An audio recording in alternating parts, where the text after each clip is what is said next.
ನಮಸ್ಕಾರ ರಿವ್ಯೂ ಚಾನಲ್ಗೆ ಸ್ವಾಗತ. ನಾನು ಸೌಖ್ಯ ಗಾಂವ್ಕರ್.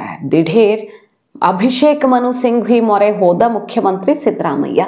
ಡೆಲ್ಲಿಯಲ್ಲಿ ಮಹತ್ವದ ಬೆಳವಣಿಗೆ. ಇಡಿ ಸಿದ್ದರಾಮಯ್ಯನವ್ರಿಗೆ ಆಘಾತ ಕೊಡುವುದು ಫಿಕ್ಸ್ ಅನ್ನೋ ವರದಿ ಮುಖ್ಯಮಂತ್ರಿಗಳ ಕೈ ಸೇರೇ ಬಿಡ್ತಾ ಏನಾಗ್ತಾ ಇದೆ ಹಾಗಾದ್ರೆ ದೆಹಲಿಯಲ್ಲಿ? ಮತ್ತೊಂದು ಕಡೆ ಮೂಡಾ ಕೇಸ್ನಲ್ಲಿ ಸಿದ್ದರಾಮಯ್ಯನವರ ಪ್ರಭಾವ ಇದೆಯಾ ಇಲ್ವಾ ಅನ್ನೋದ್ರ ಬಗ್ಗೆ ಸಾಕಷ್ಟು ದಾಖಲೆಗಳು ಔಟ್ ಆಗಿ ಚರ್ಚೆಗೆ ಗ್ರಾಸವಾಗಿದೆಯಲ್ಲ.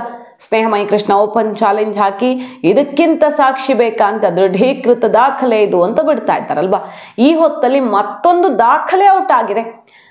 ಸಿದ್ದರಾಮಯ್ಯ ಮತ್ತು ಸಿದ್ದರಾಮಯ್ಯ ಕುಟುಂಬಸ್ಥರ ನೇರವಾದ ಇನ್ವಾಲ್ವ್ಮೆಂಟ್ ಅನ್ನು ತೋರಿಸ್ತಾ ಇದೆಯಾ ಈ ದಾಖಲೆ? ಎಸ್ ವೀಕ್ಷಕರೇ, ಮೂಡಾ ಕೇಸ್ನಲ್ಲಿ ಈಗ ಮುಖ್ಯಮಂತ್ರಿಗಳಿಗೆ ಉಸಿರು ಕಟ್ಟಿಸೋ ವಾತಾವರಣ ಇದೆ. ಇಡಿ ಕಾರ್ಯಾಚರಣೆ ಚುರುಕುಗೊಳಿಸ್ತಾ ಇದ್ದ ಹಾಗೆ ಮಹತ್ವದ ಬೆಳವಣಿಗೆಗಳಾಗ್ತಾ ಇದ್ದಾವೆ.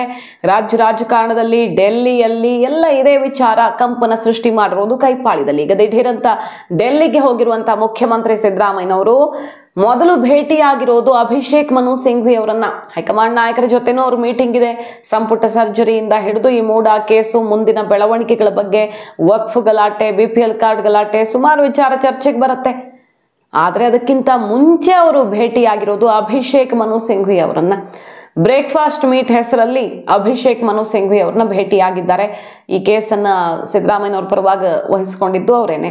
ಈಗ ವಿಭಾಗೀಯ ಪೀಠಕ್ಕೆ ಹಾಕಿದ್ದಾರೆ, ಅಲ್ಲೂ ಕೂಡ ಅವರೇ ವಾದ ಮಾಡ್ತಾರೆ. ಆ ಕೇಸ್ ಕೂಡ 23ನೇ ತಾರೀಕಿಗೆ ಬರ್ತಾ ಇದೆ ಹೈಕೋರ್ಟ್ ವಿಭಾಗೀಯ ಪೀಠದಲ್ಲಿ. ಈಗ ಸದ್ಯ ಇರೋ ಟೆನ್ಷನ್ನು ಲೋಕಾಯುಕ್ತ ಅಥವಾ ಕೋರ್ಟ್ ಮತ್ತೊಂದಲ್ಲ, ಇಡಿ ಅಖಾಡಕ್ಕೆ ಇಳಿದು ಬಿಟ್ಟಿದೆ. ಇಡಿ ಮಲ್ಲಿಕಾರ್ಜುನ ಸ್ವಾಮಿ ಅವರ ತನಕ, ಬಾಮೈದನ ತನಕ ಕರೆಸಿದ್ದಾಗಿದೆ. ಇವತ್ತು ನಾಳೆ ಸಿದ್ದರಾಮಯ್ಯನವರ ಪತ್ನಿ ಯಾವುದೇ ಸಮಯದಲ್ಲಿ ನೋಟಿಸ್ ಕೊಡಬಹುದು ಮತ್ತು ಮುಖ್ಯಮಂತ್ರಿಗಳಿಗೂ ಕೂಡ ಇಡಿ ಬಿಸಿ ತಟ್ಟೋದು ಫಿಕ್ಸ್ ಅಂತ ಹೇಳಲಾಗ್ತಿದ್ದು, ಇಡಿ ಏನೇನು ಮಾಡಬಹುದು, ಏನೇನು ಅವಕಾಶ ಇದೆ ಅನ್ನುವಂತಹ ಕಾನೂನು ಅವಕಾಶಗಳ ಬಗ್ಗೆ ಈಗ ಮಾಹಿತಿಯನ್ನು ಪಡ್ಕೊಳ್ತಿದ್ದಾರೆ ಸಿದ್ದರಾಮಯ್ಯನವರು ಅಭಿಷೇಕ್ ಮನು ಸಿಂಘ್ವಿ ಅವರ ಮೂಲಕ. ಭೈರತಿ ಸುರೇಶ್ ಅವರು ಮತ್ತು ಅವರ ಕಾನೂನು ಸಲಹೆಗಾರರು ಸಾಥ್ ಕೊಟ್ಟಿದ್ದಾರೆ ಅನ್ನೋದು ಸಿಗ್ತಿರುವಂತಹ ಮಾಹಿತಿ. ಡೆಲ್ಲಿಯಲ್ಲಿ ಅಭಿಷೇಕ್ ಮನು ಸಿಂಘ್ವಿ ಅವರ ನಿವಾಸದಲ್ಲಿಯೇ ಮೀಟಿಂಗ್ ಆಗಿದೆ. ಅರ್ಧ ಗಂಟೆಗೂ ಮಿಗಿಲಾಗಿ ಚರ್ಚೆ, ಸುದೀರ್ಘವಾದ ಚರ್ಚೆ ಮೂಡಾ ಕೇಸ್ನ ಬಗ್ಗೆ. ಇಡಿ ಮುಂದಿನ ನಡೆ ಏನು ಅಂತ ಸಿದ್ದರಾಮಯ್ಯನವರು ತಲೆ ಕೆಡಿಸ್ಕೊಂಡಿದ್ದಾರೆ ಎಷ್ಟರ ಮಟ್ಟಿಗೆ ಅನ್ನೋದು ಗೊತ್ತಾಗ್ತಿದೆ. ಡೆಲ್ಲಿಗೆ ಹಾರಿರೋದು, ವಕೀಲರ ಜೊತೆ ಚರ್ಚೆ, ಡೆಲ್ಲಿ ಎಕ್ಸ್ಪರ್ಟ್ಗಳ ಜೊತೆ ಮೀಟಿಂಗ್ ಇದೆ. ಹಲವು ಸುತ್ತುಗಳ ಚರ್ಚೆ ಮಾಡ್ಕೊಂಡು ಬರಲಿದ್ದಾರೆ. ಅಭಿಷೇಕ್ ಮನು ಸಿಂಘ್ವಿ ಸೇರಿದಂತೆ ಬೇರೆ ಬೇರೆ ಅವ್ರನ್ನ ಭೇಟಿಯಾಗಲಿದ್ದಾರೆ. ಈಗ ಸೈಟ್ ವಾಪಸ್ ಕೊಟ್ಟಿದ್ದು ಕೂಡ ಡೆಲ್ಲಿ ವಕೀಲರ ಸಲಹೆಯಂತೆ. ಕಪಿಲ್ ಸಿಬಲ್ ಅವರ ಸಲಹೆ ಬಂತು ತಕ್ಷಣ, ಈಗಲಾದ್ರೂ ಕಾಲಮಿಂಚಿಲ್ಲ, ಕೊಟ್ಟುಬಿಡಿ, ಹೆಚ್ಚಿನ ಸಂಕಷ್ಟ ತಪ್ಪಿಸ್ಕೊಳ್ಬಹುದು ಅನ್ನೋ ಸಲಹೆ ಹೈಕಮಾಂಡ್ ಮತ್ತು ತಜ್ಞರಿಂದ ಬಂತು ಅಂತ ಕೇಳ್ಪಟ್ಟಿದ್ದೀವಿ. ಈಗ ಆ ತಜ್ಞರುಗಳ ಮೊರೆ ಹೋಗಿದ್ದಾರೆ. ಇಡಿ ಕಥೆ ಏನು ಈಗ ಹತ್ರಕ್ಕೆ ಬಂದು ಬಿಟ್ಟಿದೆ ಅಂತ. ಜೊತೆಗೆ ಭೈರತಿ ಸುರೇಶ್ ಅವರು ಹೋಗಿದ್ದಾರೆ ಅನ್ನೋ ಮಾಹಿತಿ ಇದೆ. ಯಾಕೆ? ಇಬ್ಬರು ಮಿನಿಸ್ಟರ್ಗಳ ವಿರುದ್ಧ ಸ್ಫೋಟಕ ಸಾಕ್ಷಿ ಈಗ ಇಡಿಗೆ ಸಿಕ್ಕಿದೆ ಅನ್ನೋ ಸುದ್ದಿ ಗಮನಿಸಿರ್ತೀರಿ ನೀವು. ಲಿಂಕ್ ಸಿಕ್ಕಿದೆ. ಹಲವು ಹಿರಿಯ ಅಧಿಕಾರಿಗಳು, ಆಯುಕ್ತರ ಲೆವೆಲಿನ ಮೂಡಾದಲ್ಲಿ ಕೆಲಸ ಮಾಡಿದಂಥ ಅಧಿಕಾರಿಗಳೇ ಇಬ್ಬರು ಪ್ರಭಾವಿ ಮಂತ್ರಿಗಳ ಹೆಸರನ್ನು ಬಾಯ್ಬಿಟ್ಟಿದ್ದಾರೆ ಅನ್ನೋ ಅಂತಹ ಸುದ್ದಿ ಸದ್ದು ಮಾಡಿದೆ. ಸೊ ಯಾರ್ಯಾರ ಕುತ್ತಿಗೆಗೆ ಬರುತ್ತೆ ಗೊತ್ತಿಲ್ಲ. ಭೈರತಿ ಸುರೇಶ್ ಅವ್ರ ವಿರುದ್ಧ ಆರೋಪ ಮಾಡಿದ್ದಂತೂ ನೋಡಿದ್ದೀವಿ. ದೂರುದಾರರು ಮತ್ತು ಪ್ರತಿಪಕ್ಷದವರು ಎತ್ಕೊಂಡು ಹೋಗಿದ್ದಾರೆ ದಾಖಲೆನ, ಸಾಕ್ಷಿ ನಾಶ ಮಾಡಿದ್ದಾರೆ ಅನ್ನೋ ಆರೋಪಗಳಿದ್ವು. ಈಗ ಯಾರ್ಯಾರ ಹಸ್ತಕ್ಷೇಪದ ಬಗ್ಗೆ ಇಡಿಗೆ ಮಾಹಿತಿ ಸಿಕ್ಕಿದೆ ನೋಡಬೇಕು. ಭೈರತಿ ಸುರೇಶ್ ಅವರು ಹೋಗಿರೋದು ಕುತೂಹಲಕ್ಕೆ ಕಾರಣ ಆಗಿದೆ. ಹಾಗೆ ಇಲ್ಲಿ ಮಲ್ಲಿಕಾರ್ಜುನ ಸ್ವಾಮಿ ಅವರ ವಿಚಾರದಲ್ಲೂ ನೋಡಿ, ರಾತ್ರೋರಾತ್ರಿ ಹೋಗಿ ಲೋಕಾಯುಕ್ತ ತನಿಖಾಧಿಕಾರಿಯನ್ನ ಭೇಟಿಯಾಗಿದ್ದು ಯಾಕೆ ಅನ್ನೋದೀಗ ಬಿಜೆಪಿ ಕಾಂಗ್ರೆಸ್ ನಡುವೆ ವಾಗ್ಯುದ್ಧಕ್ಕೆ ಕಾರಣ ಆಗಿದೆ. ಕರ್ತವ್ಯ ಲೋಪ ಎಸಗಿದ್ದಾರೆ ಅಂತ ಸ್ನೇಹಮಯಿ ಕೃಷ್ಣ ದೂರು ಕೊಟ್ಟಿದ್ದಾರೆ. ಪೊಲೀಸ್ ಮಹಾನಿರ್ದೇಶಕರಿಗೆ ಅಂದ್ರೆ ಮೇಲಾಧಿಕಾರಿಗಳಿಗೆ ದೂರು ಕೊಟ್ಟಿದ್ದಾರೆ. ಈ ದೂರಿನಿಂದ ಆಕ್ಷನ್ ಆಗುತ್ತೋ ಬಿಡುತ್ತೋ, ಆದ್ರೆ ಅವ್ರಿಗೆ ಕೋರ್ಟಲ್ಲಿ ಹೋರಾಟಕ್ಕೆ ನಾಳೆ ಈಸಿ ಆಗುತ್ತೆ. ಹೈಕೋರ್ಟ್ಗೆ ಹಾಕೊಂಡಿದ್ದಾರಲ್ಲ CBI ಕೊಡಬೇಕು ಅಂತ. ಯಾಕೆ ಕೊಡಬೇಕು ಅಂದ್ರೆ ಈ ಕಾರಣಕ್ಕೆ ಕೊಡ್ಬೇಕು, ನೋಡಿ ಕಳ್ಳಾಟಗಳು ನಡೀತಿದ್ದಾವೆ ಅಂತ ಅವರು ವಾದ ಮಾಡಬಹುದು. ಸರಿ, ಇದನ್ನು ಗಮನಕ್ಕೆ ತಂದ್ರ ಅಂತ ಕೇಳುತ್ತೆ ಕೋರ್ಟು. ಸುಖ ಸುಮ್ಮನೆ ಯಾರಿಗೂ ಗಮನಕ್ಕೆ ತರದೆ ರಾಜಕೀಯ ಮಾಡ್ತಿದ್ದೀರಾ ಅನ್ನೋ ರೀತಿಯಲ್ಲಿ ಆಗಲ್ಲ. ಸರಿ, ಇವರು ಪ್ರಾಸೆಸ್ ಪ್ರಕಾರ ಯಾರು ಗಮನಕ್ಕೆ ತರಬೇಕು? ಲೋಕಾಯುಕ್ತ ತನಿಖೆ ಸರಿಯಾಗಿ ಆಗ್ತಿಲ್ಲ ಅಂದ್ರೆ ಮೇಲಾಧಿಕಾರಿಗಳ ಗಮನಕ್ಕೆ ತರಬೇಕು. ತಂದಿದ್ದೀನಿ. ಆಕ್ಷನ್ ಆಗಿದೆಯೋ ಇಲ್ವೋ ಅನ್ನೋದನ್ನ ಕೋರ್ಟ್ ಗಮನಕ್ಕೆ ತರಬಹುದು ನಾಳೆ.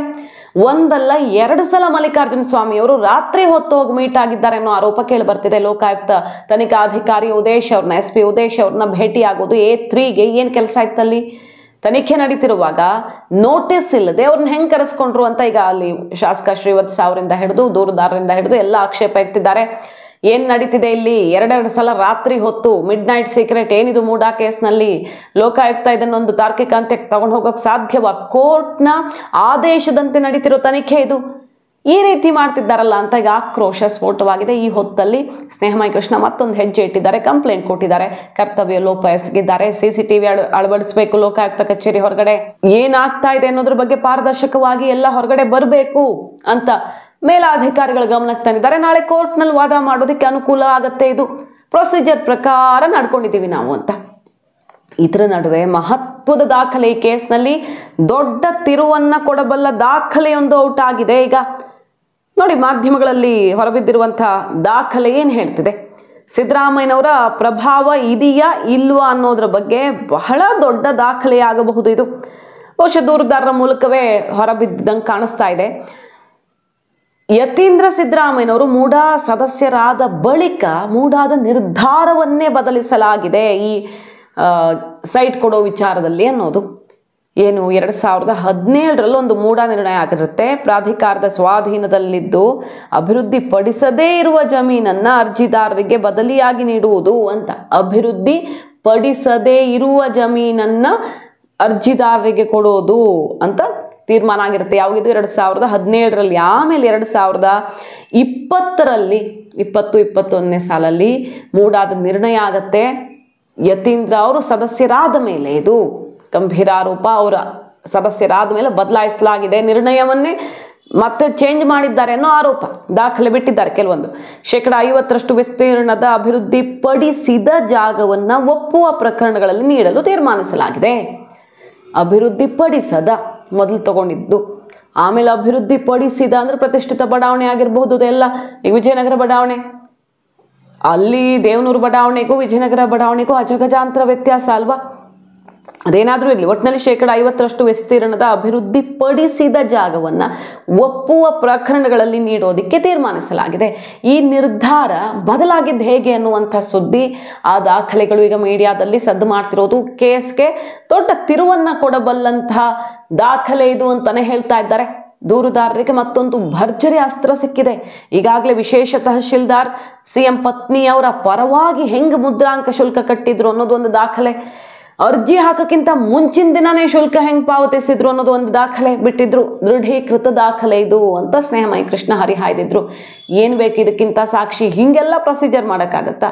ಅಂದ್ರೆ ಪ್ರತಿಯೊಂದು ಡಾಕ್ಯುಮೆಂಟ್ಸ್ನ ಕ್ರಿಯೇಟ್ ಮಾಡಿರೋದು ಇವರೆಲ್ಲ ಫೇಕ್ ಇದು ಅನ್ನೋ ರೀತಿ ಆರೋಪ ಇದೆಯಲ್ವಾ?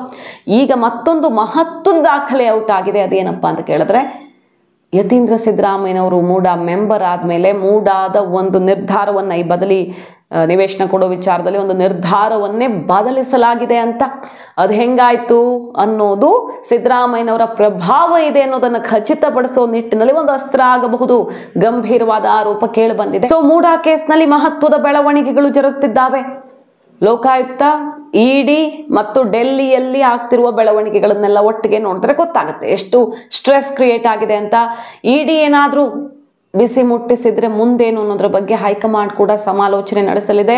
ಅಭಿಷೇಕ್ ಮನು ಸಿಂಘ್ವಿ ಅಷ್ಟೇ ಅಲ್ಲ, ಬೇರೆ ಬೇರೆ ವಕೀಲರುಗಳನ್ನ, ತಜ್ಞರುಗಳನ್ನು ಭೇಟಿ ಆಗ್ತಾರೆ ಸಿದ್ದರಾಮಯ್ಯನವರು. ಇದರಿಂದ ಪಾರಾಗೋದು ಹೇಗೆ? ಅಕಸ್ಮಾತ್ ನೋಟಿಸ್ ಬಂತು, ಮುಂದೇನು ಮಾಡಬಹುದು ಅವರು?